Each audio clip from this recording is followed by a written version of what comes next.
We hope to stop that.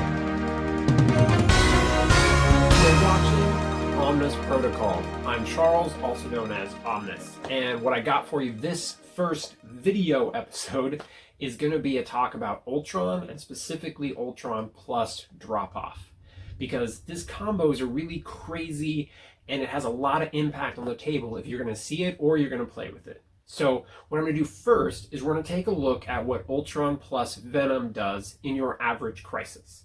So what you can see is we've got Venom and Ultron set up in Gamma Wave. And this is going to be straight up the center kind of situation. And so when you have Ultron starting range 3 up the table, and then with his move, just how far he can drop off Venom. His ability to absolutely make attacks on someone that moves up onto the center crisis. He can hit some characters potentially sitting on the crisis all the way in the back.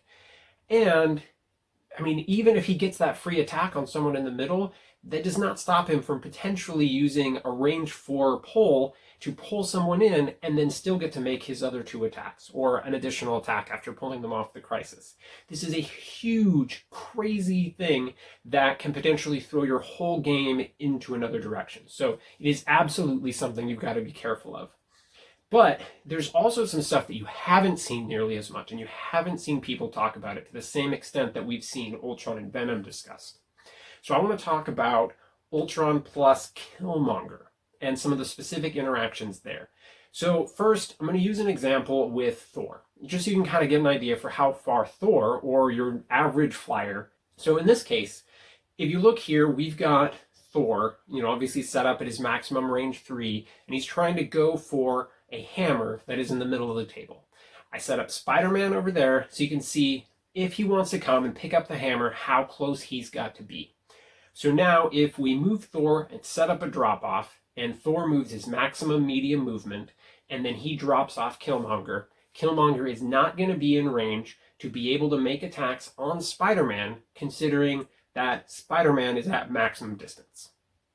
Alright, so from there, that got me thinking, well, let's take a look at what it's like for Ultron dropping off Killmonger. Now, with Ultron's additional base size, he starts further up the table, and then his base size actually puts him again even further up the table. So now you can see when he drops off Killmonger, you cannot pick up that hammer and not be in range for Killmonger to be dropped off and immediately get a vibranium spear thrust on you. And then he can potentially make multiple attacks in his own activation, and you've got an energy blast from Ultron to deal with.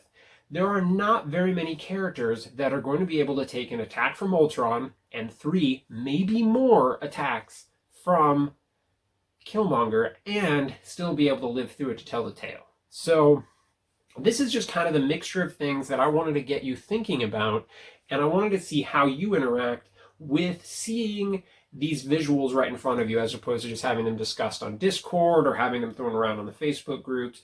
I wanted to try giving you a little bit of a visual and see how you respond to it. So let me know. I would love to have any feedback. Tell me what you think of the Ultron drop-off plays.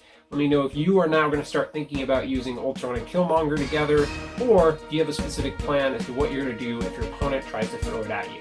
So thank you for listening. Well, in this case, actually thank you for watching Omnis Protocol. Go out there, drop off Killmonger, be OP, nerds.